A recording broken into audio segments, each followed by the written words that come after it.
नमस्कार दोस्तों, स्वागत है आपका अपने यूट्यूब चैनल वैकुंठा क्लासेस में। तो वीडियो बीपीडीओ की जो डेट है 21 सितंबर को आ गई है और इसमें हम हिंदी को देख रहे हैं और कोशिश करेंगे तब तक फटाफट कंप्लीट कर दें हिंदी को। तो हिंदी में आज हम शुरू करेंगे जनसंचार, पत्रकारिता एवं शासकीय पत्र, अर्धशासकीय पत्र। ठीक है। तो अति प्रमुख बातों को अति संक्षेप में लिखा जाना सारांश कहलाता है। ठीक है। जो प्रमुख बातें होती हैं उनको छोटे से रूप में अच्छी तरीके से लिखा जाना क्या कहलाता है? सारांश कहलाता है। और संक्षेपण में सभी मूल भाव क्रमबद्ध रूप से लिखा जाता है और इसके संक्षेपण में क्या कर देते हैं? मूल भावों को क्रमबद्ध लिखते हैं। नौकरी के लिए प्रस्तुत किए जाने वाले पत्रों को हम कहते हैं आवेदन पत्र। किसी कार्यालय में लंबित किसी मामले में किसी प्रकार की कार्यवाही हेतु स्मरण दिलाने के लिए अनुसरण पत्र का प्रयोग होता है। प्रतिवेदन किसी घटना कार्य के संबंध में छानबीन पूछताछ करने के बाद तैयार किया जाता है। विवरण जिसे किसी अधिकारी के सम्मुख प्रस्तुत किया जाता है। तो प्रतिवेदन क्या होता है कि कोई काम है या घटना है, उसको हम पूछताछ करने के बाद तैयार कर लेते हैं और उसका विवरण क्या करते हैं? अधिकारी के सम्मुख प्रस्तुत कर देते हैं। उसके बाद आता है अनौपचारिक पत्र। तो एग्ज़ाम में लगातार यहाँ से क्वेश्चन पूछे जा रहे हैं और आप लोग अच्छे से पढ़िए, अच्छे से एग्ज़ाम दीजिए। ठीक है। तो नेक्स्ट है आपका अनौपचारिक पत्र। अनौपचारिक पत्र पत्राचार उनके साथ किया जाता है जिनके साथ हमारा व्यक्तिगत संबंध होता है। और अनौपचारिक पत्र का व्यक्तिगत सुख दुख का विवरण होता है और अपने परिवार के लोग, मित्र, सखा संबंधी जितने भी होते हैं उनके लिए क्या लिखा जाता है? अनौपचारिक पत्र लिखा जाता है। तो अनौपचारिक पत्र जो होता है हमारे व्यक्तिगत संबंध जिसके साथ होते हैं या पर्सनल चीज़ों के लिए हम अनौपचारिक पत्र लिखते हैं। जैसे अपने मित्रों को, अपने परिवार के लोगों को या सके संबंधियों को जो भी हम पत्र लिखते हैं क्या होते हैं? अनौपचारिक होते हैं। अनौपचारिक पत्र के प्रमुख 3 भाग होते हैं: अधोभाग, शीर्ष भाग और मध्य भाग। ठीक है। और अनौपचारिक पत्र जो है बधाई, शोक व निमंत्रण पत्रों में अभिवादन का प्रयोग नहीं होता है, लेकिन अन्य प्रमाण पत्रों, आशीर्वाद आदि शब्दों का प्रयोग करना चाहिए। ठीक है। उसके बाद आते हैं औपचारिक पत्र। तो औपचारिक पत्र पत्राचार उनके साथ किया जाता है जिनके साथ हमारा कोई निजी संबंध नहीं है। किसी छात्र द्वारा प्रचार को लिखा जाने वाला पत्र औपचारिक होता है। आवेदन पत्र, व्यावसायिक पत्र आदि औपचारिक पत्र होते हैं। अवकाश के लिए आवेदन पत्र और किसी वस्तु की मांग के लिए लिखा जाने वाला पत्र एक प्रकार का क्या होता है? व्यावसायिक पत्र होता है। जन समस्याओं के लिए लिखा जाने वाला शिकायती पत्र एक क्या है? औपचारिक पत्र होता है। उसके बाद आते हैं सरकारी पत्र। तो सरकारी पत्र या शासकीय पत्र सरकार के कामकाज से संबंधित होता है। ठीक है। जो भी सरकारी कामों के लिए जो भी पत्र लिखे जाते हैं वो सब क्या होते हैं? सरकारी पत्र होते हैं। जिसका प्रयोग सरकारी विभाग और कार्यालयों द्वारा किया जाता है। सरकारी पत्र का प्रयोग केंद्र सरकार व राज्य सरकार के बीच, एक राज्य सरकार से दूसरी राज्य सरकार के बीच और किसी देश सरकार और अन्य देश की सरकार के बीच जो है, सरकार व अन्य विभागों के बीच, सरकार व व्यक्ति विशेष के बीच होता है। तो सरकारी पत्र का जो प्रयोग है वो किसी केंद्र सरकार, जैसे सपोज कीजिए सेंट्रल में जो गवर्नमेंट है उनका स्टेट सरकार के साथ जो भी पत्राचार का प्रयोग होगा वो सरकारी पत्र होगा। और एक राज्य से दूसरे राज्य यानी कि एक स्टेट से दूसरे स्टेट के बीच में, और किसी जैसे इंडिया का किसी दूसरे देश के साथ, देश की सरकार के साथ, मान लीजिए अमेरिका है या लंदन है, उनके साथ जो भी पत्राचार होगा वो कैसा होगा? औपचारिक होगा, सरकारी पत्र होगा। ठीक है। तो सरकारी कामकाजों के लिए सर्वाधिक मात्रा में प्रयोग सरकारी पत्र का होता है और सरकारी पत्र औपचारिक पत्र होता है क्योंकि यह पत्र उनको प्रेषित किया जाता है जिनसे निजी संबंध नहीं होता है। सरकारी पत्र हमेशा अन्य पुरुष शैली, पत्र में हमेशा क्या होगा? अन्य पुरुष शैली, यानी कि अन्य पुरुष शैली का क्या होगा? इसमें प्रयोग होगा। सरकारी पत्र में सबसे ऊपर पत्र संख्या लिखी जाती है। सरकारी पत्र के ऊपर बाईं ओर प्रेषक का नाम, पदनाम व पता होता है। सरकारी पत्र में ऊपर बाईं ओर प्रेषक के बाद प्रेषक का पद, नाम व पता होता है। सरकारी पत्र में केवल मुझे यह कहने का निर्देश हुआ है कि शुरू होता है। ठीक है, तो सरकारी पत्र में केवल मुझे मतलब यह कहने का जो भी निर्देश होता है उसका प्रयोग यहाँ पे होता है। जैसे सरकारी पत्र का प्रारूप देखिए, यहाँ पे पत्र संख्या होगा, यहाँ दिनांक, प्रेषक का नाम, पदनाम, पता, सेवा, पदनाम, विषय। महोदय, मुझे आपका ध्यान इस पत्र संख्या की ओर से आकृष्ट करने के लिए, या जो भी आगे, फिर नीचे जो भेज रहा है भवदी, नाम, पदनाम, और यहाँ पे जो भी वो डॉक्यूमेंट भेज रहा है उनकी संख्या। तो ये क्या है, सरकारी पत्र का प्रारूप है। उसके बाद आते हैं हमारे अर्ध सरकारी पत्र, डेमी ऑफिशियल लेटर। सरकारी पत्र का एक उपभेद होता है। अर्ध सरकारी पत्र एक अनौपचारिक होता है क्योंकि इसका संबंध व्यक्तिगत होता है। अर्ध सरकारी पत्र का प्रयोग, ठीक है, तो यदि किसी अनावश्यक कार्य हेतु संबंधित अधिकारी का ध्यान तुरंत दिलाना हो तो क्या होगा, अर्ध सरकारी पत्र का प्रयोग होगा। सरकार के किसी आदेश पर परिपालन शीघ्रता से कराना हो, किसी विभाग की कोई जानकारी अविलंब प्राप्त करनी हो, सरकारी पत्र संबंधी अधिकारी को व्यक्तिगत नाम से भेजे जाते हैं। अर्ध सरकारी पत्र में संबोधन में महोदय का प्रयोग न होकर प्रिय, प्रियश्री का प्रयोग होता है। अर्ध सरकारी पत्र में प्रेषक का नाम, पदनाम ऊपर बाईं ओर लिखा जाता है। ठीक है, तो अर्ध सरकारी जो भी पत्र होगा उसमें प्रेषक का नाम और पदनाम ऊपर बाईं ओर लिखा जाएगा, लेफ्ट साइड में लिखा जाएगा। अर्ध सरकारी पत्र में प्रेषक का नाम, पदनाम नीचे बाईं ओर लिखा जाता है। अर्ध सरकारी पत्र में अभिनिवेदन में भवदी का प्रयोग न होकर आपका साध्वी का प्रयोग होता है, जो नीचे दाईं ओर होता है। उसके नीचे भेजने वाले के क्या होंगे, हस्ताक्षर होंगे। उसके बाद क्या है, टिप्पण। तो किसी विचाराधीन पत्र अथवा प्रकरण को निपटाने के लिए उस पर राय, मंतव्य अथवा आदेश निर्देश दिया जाता है, उसे हम क्या कहते हैं, टिप्पण कहते हैं। और इस प्रक्रिया को हम क्या कहते हैं, टिप्पणी कहते हैं। ठीक है, तो किसी विचाराधीन पत्र या प्रकरण को निपटाने के लिए किसका प्रयोग किया जाता है, टिप्पण का प्रयोग किया जाता है। और जो भी इस टिप्पण पे जो भी आदेश निर्देश दिए जाते हैं उस प्रक्रिया को हम क्या कह देते हैं, टिप्पणी कह देते हैं। टिप्पण को अंग्रेजी में नथिंग कहा जाता है। टिप्पण का अर्थ होता है मंतव्य देना। और टिप्पणी के दो भेद होते हैं, टिप्पणी भाग और पत्राचार भाग। टिप्पणी का मुख्य उद्देश्य मामलों को यथाशीघ्र निपटाना होता है। टिप्पणी सदैव मानक नोटिस पर लिखी जाती है। टिप्पणी लेखन की शैली सदैव सीधी व सरल होनी चाहिए। संरचना या आकार की दृष्टि से टिप्पण 3 प्रकार के होते हैं। प्रशासनिक या नियमित टिप्पण, इसे प्रमाणिक टिप्पणी कहा जाता है। पूर्ण टिप्पणी 2 स्तर में लिखी जाती है, एक अधिकारी स्तर पर, दूसरे सहायक स्तर पर। और आवृत्ति पर आधारित टिप्पणी जो सहायक स्तर पर लिखी जाती है। उसके बाद आता है विज्ञप्ति।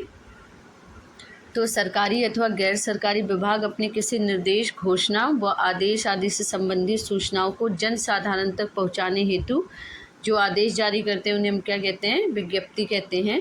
और विज्ञप्ति समाचार पत्रों में क्या होती है, प्रकाशित होती है। प्रेस विज्ञप्ति में प्रेषित का नाम, पदनाम नीचे दाईं ओर होता है और विज्ञप्ति में प्रेषक का उल्लेख नहीं होता है। विज्ञप्ति को अंग्रेजी में नोटिफिकेशन कहते हैं। प्रारूपण को मसौदा लेखन, प्रारूप लेखन या आलेखन भी कहा जाता है। प्रारूपण को अंग्रेजी में ड्राफ्टिंग कहते हैं। सरकारी पत्रों को लिखने के लिए एक विशेष तरीका होता है जिसे प्रारूप कहा जाता है, अतः सरकारी पत्र एक विशेष प्रारूप में ही लिखे जाते हैं। सुविधा की दृष्टि से प्रारूपण 2 वर्गों में विभाजित किया जाता है, प्रारंभिक प्रारूपण और उच्चतर प्रारूपण। प्रारंभिक प्रारूपण में सरकारी पत्र, कार्यालय आदेश, आवेदन पत्र आदि आते हैं। उच्चतर प्रारूपण में प्रेस विज्ञप्ति, अधिसूचना का कार्यालय ज्ञान दिया जाता है, ज्ञापन दिया जाता है। ठीक है, उसके बाद नेक्स्ट है अन्य पत्राचार संबंधी पत्र। तो परिपत्र के माध्यम से एक साथ सभी संबंधित कार्यालयों को किसी सूचना, आदेश आदि से अवगत कराया जाना क्या होता है, अन्य पत्राचार संबंधी पत्र होते हैं। सभी राज्य सरकारों को भेजा जाने वाला पत्र परिपत्र होता है। और सरकार अधीनस्थ अधिकारियों को जो पत्र भेजे जाते हैं उससे शासन का आदेश कहते हैं। कार्यालय ज्ञान का प्रयोग सामान्य प्रकार में पत्रों और आवेदन पत्र के उत्तर देने के लिए किया जाता है। अधिकांशतः सचिवालय एक विभाग से दूसरे विभाग के बीच पत्राचार के लिए कार्यालय ज्ञापन का प्रयोग करता है। अधिसूचना सरकारी गजट में प्रकाशित होती है। जो अधिसूचना होती है उस किस रूप में होती है? सरकारी गजट के प्रारूप में। संप्रेषण मूल पाठ का 1/3 लिखना चाहिए। संप्रेषण जो होता है मूल पाठ का 1/3 लिखा जाता है। ठीक है। उसके बाद आता है हिंदी कंप्यूटिंग। तो हिंदी कंप्यूटिंग से आजकल लगातार क्वेश्चन पूछे जा रहे हैं। तो देखते हैं हम हिंदी कंप्यूटिंग। में कंप्यूटर को संगणक कहा जाता है। ठीक है। हिंदी में कंप्यूटर को क्या कहा जाता है? संगणक। और कंप्यूटर के अक्षरों को लिखने की अलग अलग शैलियों को फॉन्ट या टाइप कहते हैं। हिंदी फॉन्ट 2 प्रकार के होते हैं, यूनिकोड और नॉन यूनिकोड फॉन्ट। वर्तमान में कंप्यूटर पर तमाम कार्य यूनिकोड फॉन्ट के माध्यम से होता है। कुछ यूनिकोड हिंदी फॉन्ट मंगल फॉन्ट, अपराजिता या कोकिला आदि हैं। कुछ नॉन यूनिकोड फॉन्ट पुराने 8 बिट मानकों के अनुसार बने थे, जैसे कृतिदेव और चाणक्य फॉन्ट आदि। कंप्यूटर में वर्ड डॉक्यूमेंट फाइल में पेज के आकार और बैकग्राउंड आदि में बदलाव करने के लिए पेज को लेआउट करने के लिए प्रयोग होता है। पेज मेकर अडोबी द्वारा विकसित पेज लेआउट का सॉफ्टवेयर होता है। अब प्रमुख प्रशासनिक शब्दावलियों को देखते हैं। एजेंट अभिकर्ता, ऑर्डिनेंस अध्यादेश, ऑर्डिनेंस किसको कहेंगे? अध्यादेश। एग्रीमेंट अनुबंध, सब ऑर्डिनेट अधीनस्थ, सेंसस जनगणना, डिवीज़न विभाग, टेंडर निविदा, सबचार्ज अधिभार, सर्कुलर परिपत्र, फंड निधि, ग्रांट अनुदान, टेन्योर पदावधि और एडॉक तदर्थ, ब्यूरोक्रेसी नौकरशाही, ट्रांसलेशन अनुवाद, डॉक्यूमेंट्स प्रलेख, एफिडेविट हलफनामा और बिल विधेयक, पासपोर्ट पारपत्र और अप्रूवल अनुमोदन। अब देखिए उसके बाद जनसंचार। जब कोई जीव अपने हाव भाव संकेत को वाणी के माध्यम या सूचनाओं का आदान प्रदान करता है उसे हम क्या कहते हैं? संचार कहते हैं। और जनसंचार को अंग्रेजी में मास कम्युनिकेशन कहा जाता है। और वर्तमान में संचार माध्यम के लिए मीडिया शब्द का प्रयोग हो रहा है। अखबार, रेडियो, टेलीविज़न, फ़ोन, इंटरनेट आदि को मीडिया की श्रेणी में रखा जाता है। अब देखिए संचार का माध्यम क्या है? तो संचार के माध्यमों को हम 3 भागों में बांट सकते हैं, मुद्रित माध्यम, श्रव्य माध्यम और दृश्य श्रव्य माध्यम। अखबार और पत्रिकाएं क्या हैं? मुद्रित माध्यम के अंतर्गत आती हैं। मुद्रित माध्यम यानी कि जिन्हें हम लिखित रूप में प्रयोग करते हैं वो क्या होंगे? आपके मुद्रित माध्यम, जैसे अखबार और पत्रिकाएं। मुद्रित माध्यम की ये विशेषता है कि उसमें स्थायित्व होता है। पत्रकारिता को लोकतंत्र का चौथा स्तंभ मानते हैं। रेडियो एक श्रव्य माध्यम है जिसमें सूचनाओं को केवल सुना जाता है और टेप रिकॉर्डर सूचना का श्रव्य माध्यम है। टेलीविज़न दृश्य श्रव्य माध्यम के अंतर्गत आता है। इंटरनेट व मोबाइल फ़ोन मुद्रित दृश्य श्रव्य माध्यमों को मिला जुला रूप है। ईमेल आधुनिक दृश्य माध्यम के अंतर्गत आता है। ठीक है। तो इंटरनेट और मोबाइल फ़ोन जो है दृश्य श्रव्य माध्यमों का मिला जुला रूप है। और टेलीविज़न भी दृश्य श्रव्य माध्यम का एक रूप है। ठीक है। दृश्य श्रव्य माध्यम किसे कहेंगे हम? जैसे देख भी सकते हैं और सुन भी सकते हैं, वो हमारे क्या हो जाएंगे? दृश्य श्रव्य माध्यम हो जाएंगे।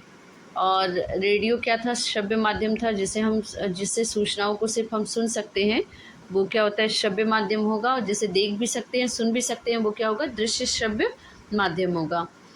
अब किसी माध्यम में सूचना को इनकोडिंग करके भेजा जाता है और प्राप्तकर्ता सूचना को डिकोडिंग करके समझता है। संदेश को भेजने वाला सेंडर व प्राप्त करने वाला रिसीवर होता है। श्रव्य संदेश ध्वनि तरंगों के माध्यम से तथा दृश्य संदेश प्रकाश तरंगों के माध्यम से रिसीवर तक पहुंचता है। संचार प्रक्रिया में के बीच कई बाधाएं आती है जिसे शोर या नॉइज़ कहा जाता है। तो जो संचार प्रक्रिया है उसके बीच में जो भी बाधाएं आती है उसे शोर या नॉइज़ कहते हैं। जब आप अकेले होते हैं तो कुछ योजना बना रहे होते हैं या किसी को याद कर रहे हैं तो इस संचार प्रक्रिया में संचारक व प्राप्तकर्ता एक ही व्यक्ति होता है, अतः इसे अंतर्वैयक्तिक या फिर इंट्रापर्सनल संचार कहते हैं। उदाहरण के लिए पूजा व प्रार्थना करना इंट्रापर्सनल संचार है। जब दो व्यक्ति आमने सामने संचार करते हैं तो इसे अंतर्वैयक्तिक या इंटरपर्सनल संचार कहा जाता है। जनसंचार माध्यमों में दर्शकों, श्रोताओं व पाठकों के सामूहिक रूप को एक ऑडियंस कहा जाता है। टेलीविज़न चैनलों की आवृत्ति BHF यानी कि 30 से 300 MHF 30 से 300 MHz तक होती है, ठीक है। जबकि FM रेडियो की आवृत्ति 87.5 से 108 मेगाहर्ट्ज़ तक होती है। संचार शब्द की उत्पत्ति चर शब्द से हुई है, जिसका अर्थ होता है एक स्थान से दूसरे स्थान तक पहुंचना। और संचार तत्व स्रोत, संदेश, इनकोडिंग माध्यम या चैनलों, रिसीविंग यानी कि डिकोडिंग, फीडबैक आदि इसके क्या हैं, तत्व है। संचार के तत्व कौन कौन से हैं? स्रोत, संदेश जिसे इनकोडिंग कहते हैं, माध्यम या चैनल, और रिसीविंग, डिकोडिंग या फीडबैक, ये सब क्या है, संचार के तत्व हैं। डिकोडिंग के माध्यम से रिसीवर प्राप्त संदेश को समझने की कोशिश करता है और संदेश प्राप्त करने के बाद प्राप्तकर्ता की प्रक्रिया को हम क्या कहते हैं, फीडबैक, प्रतिपुष्टि कहते हैं। संचार प्रक्रिया में संचार के स्थानांतरण में आने वाली बाधाओं को हम शोर या नॉइस कहते हैं। अब देखिए संचार माध्यमों का इतिहास। तो 1895 में रेडियो का आविष्कार जी मार्कोनी ने किया था। भारत में रेडियो सेवा का प्रारंभ 23 जुलाई 1927 को हुआ था। 1936 में ऑल इंडिया रेडियो की स्थापना हुई, जिसका नाम 1957 को आकाशवाणी रखा गया।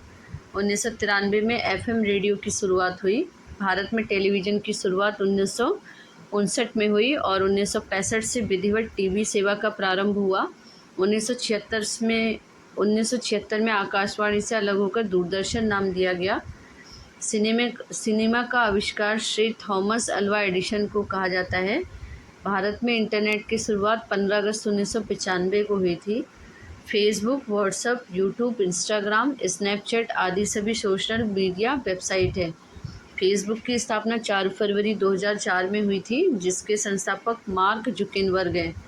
यूट्यूब की स्थापना 14 फरवरी 2005 को हुई थी, जिसके संस्थापक चार्ल्स हर्ले, स्टीव चेन और जावेद करीम हैं।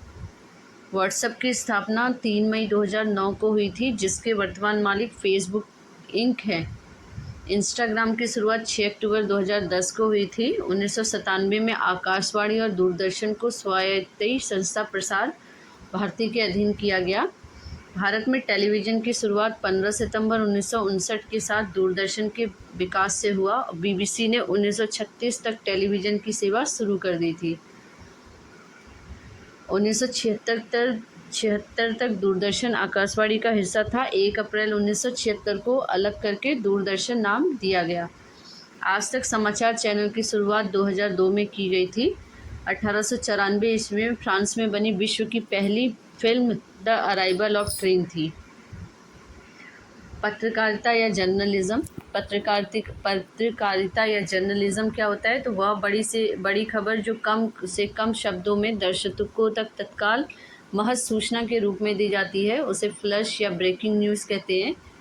वह न्यूज़ जो अत्यंत महत्वपूर्ण होती है तथा तुरंत प्राप्त होती है, उसे ब्रेकिंग न्यूज़ कहते हैं। जो एंकर समाचार पत्र के चित्र नहीं आने तक दर्शकों के रिपोर्टर से मिली जानकारी के आधार पर घटना को संबंधित सूचना देता है, उसे ड्राई एंकर कहा जाता है। जो पत्रकारिता इंटरनेट के जरिए की जाती है, उसे वेब पत्रकारिता कहते हैं। और वह पत्रकारिता जो भ्रष्टाचार, अनियमितता, गड़बड़ी का उजागर करती है, उसे खोजपरक पत्रकारिता कहते हैं। एडवोकेसी पत्रकारिता में वे समाचार संगठन आते हैं जो किसी विचारधारा या किसी खास मुद्दे को जोर शोर से उठाते हैं। ऐसा पत्रकार जो किसी विशेष अखबार में न बांधकर भुगतान के आधार पर अलग अलग अखबारों के लिए लिखता है, उसे हम स्वतंत्र पत्रकार कहते हैं। पत्रकारिता में खबरों के प्रकार को बीट कहा जाता है, जैसे राजनीतिक, आर्थिक, खेल, फिल्म आदि। फ़ोन इन वे समाचार पत्र जिसे घटनास्थल पर मौजूद रिपोर्टर फ़ोन बात करके एंकर दर्शकों तक पहुंचाता है। फ़ोन इन वे, मतलब फ़ोन इन वे में क्या करते हैं, ऐसा समाचार जो किसी घटना स्थल पर मौजूद रिपोर्टर से फ़ोन पे बात करके दर्शकों तक पहुंचाया जाता है। उल्टा पिरामिड शैली समाचार लेखन की बहुत प्रचलित शैली है, जिससे महत्वपूर्ण तथ्य को सबसे पहले लिखा जाता है। एंकर बाइट किसी रिपोर्टर द्वारा घटना से जुड़े हुए व्यक्तियों की बाइट के साथ साथ घटना की सूचना उसके दृश्य को दिखाता है, ताकि सूचना क्या हो, प्रामाणिक हो। किसी खबर को संपूर्णता के साथ पेश करने का एक जरिया होता है। इसे एंकर पैकेज कहते हैं। इस घटना के दृश्य, उससे जुड़े लोग की बाइट, ग्राफिक के जरिए जरूरी सूचनाएं आदि होती हैं। अब देखते हैं समाचार पत्र। तो भारत का पहला छापाखाना 1755 में कलकत्ता में स्थापित हुआ था और 1780 में जेम्स हिक्की ने अंग्रेजी भाषा में बंगाल गजट समाचार पत्र का संपादन किया। 1818 ईस्वी में पहली बंगाली भाषा अखबार दिग्दर्शन निकला और 30 मई 1826 ईस्वी को हिंदी का प्रथम समाचार पत्र उद्दंड मार्तंड कलकत्ता से निकाला गया, जिसके संपादक कौन थे, जुगल किशोर। हिंदी का प्रथम दैनिक समाचार पत्र सुधा वर्षन का प्रकाशन 1854 ईस्वी में कलकत्ता से हुआ। प्रधान संपादक होता है और अखबार का केंद्र बिंदु मुख्य समाचार पत्र का प्रधान संपादक पृष्ठ प्रस्तुत करने की जिम्मेदारी होती है। इस डेस्क का प्रमुख उप संपादक होता है। संपादक खबर की स्पष्टता के लिए वह प्रत्येक खबर 6 प्रश्नों का उत्तर देने की कोशिश करता है, जिसे अखबार की दुनिया में छकाकार कहते हैं, जो निम्न प्रकार का है: क्या, कब, कहाँ, क्यों, कौन, कैसे।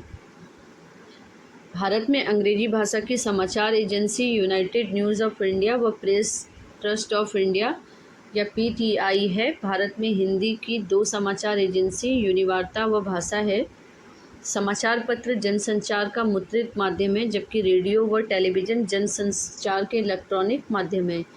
रेडियो का आविष्कार मार्कोनी ने किया और इंग्लैंड में पहला रेडियो कार्यक्रम 23 फरवरी 1920 को प्रसारित हुआ और 1928 को बीबीसी या ब्रिटिश ब्रॉडकास्टिंग सर्विस की स्थापना हुई। टेलीविज़न दृश्य श्रव्य माध्यम है। टेलीविज़न का आविष्कार 1925 में जे.एल. बेयर्ड ने किया था। लंदन में 1936 ईस्वी में नियमित टेलीविज़न का प्रसारण प्रारंभ हुआ।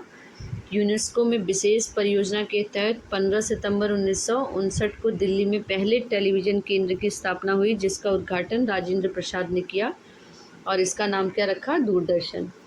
15 अगस्त 1965 को दूरदर्शन पर नियमित रूप से 2 घंटे का प्रसारण प्रारंभ हुआ।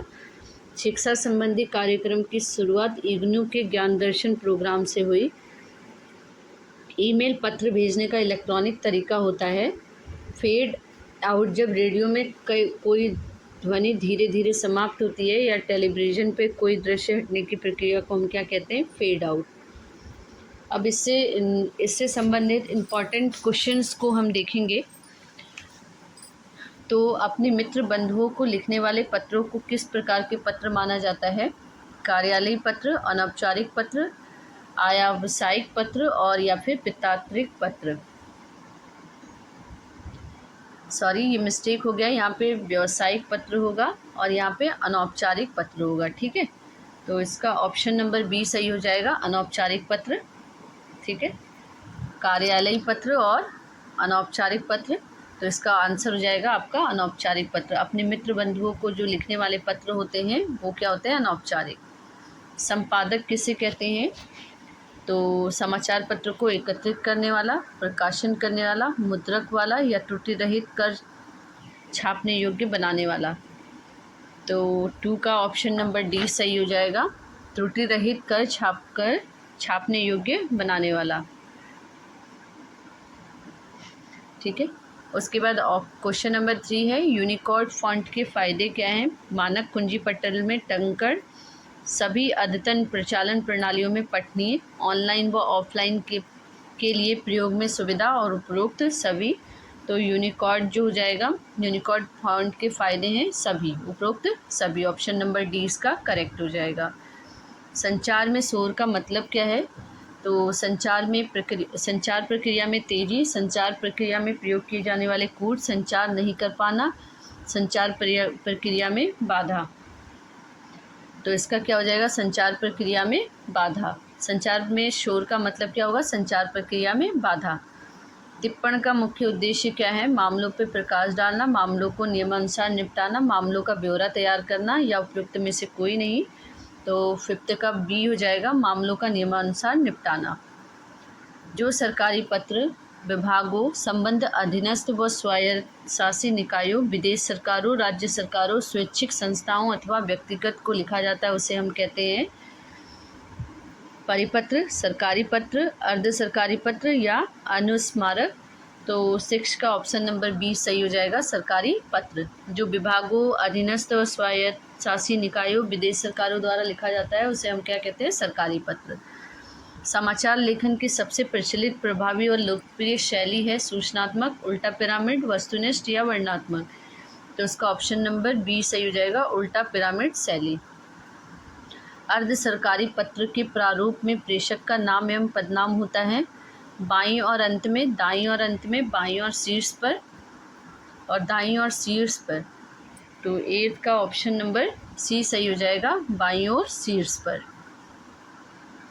ईमेल किस जनसंचार माध्यम के अंतर्गत आता है? श्रव्य, मुद्रण, परंपरागत माध्यम या आधुनिक दृश्य माध्यम।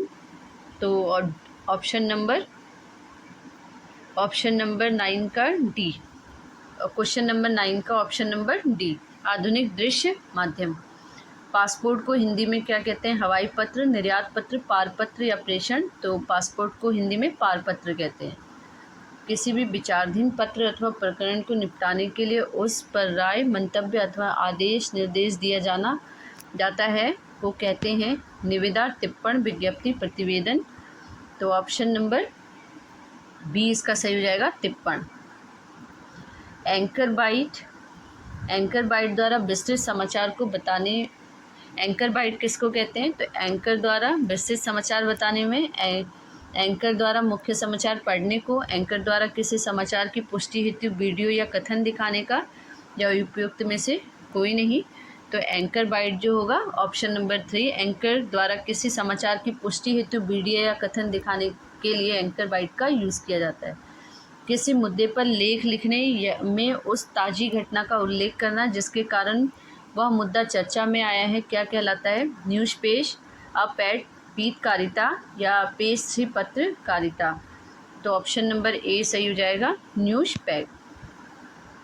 बैठक में उपस्थित व्यक्तियों को पदानुसार नाम, उनकी राय का पूरा विवरण सहित कार्यसूची में रेखांकित कार्यों पर किए हुए विचार विमर्श का संक्षिप्त विवरण कहलाता है कार्यवत प्रेस विज्ञप्ति, परिपत्र। तो 14 का ऑप्शन नंबर ए सही हो जाएगा, कार्यव्रत। प्रारूप लेखन का अर्थ है गहन भावों से युक्त वाक्य का विस्तार करना, पत्र का कच्चा रूप तैयार करना, नियुक्ति के लिए कार्यालय आदेश, आवेदन पत्र पर लिखी जाने वाली टिप्पणी। तो 15वें का ऑप्शन नंबर बी सही हो जाएगा, पत्र का कच्चा रूप तैयार करना। तो आज हमने जनसंचार माध्यम में जनसंचार पत्रकारिता और शासकीय पत्र और अर्धशासकीय पत्र के इम्पॉर्टेंट टॉपिक्स को देखा, और इसमें जो जो क्वेश्चन पूछे जा सकते हैं उनको हम लेके आए। और आज के लिए इतना ही। खूब मन लगाकर पढ़ाई करिए और चैनल को ज़्यादा से ज़्यादा लाइक करिए, शेयर करिए, सब्सक्राइब करिए। धन्यवाद।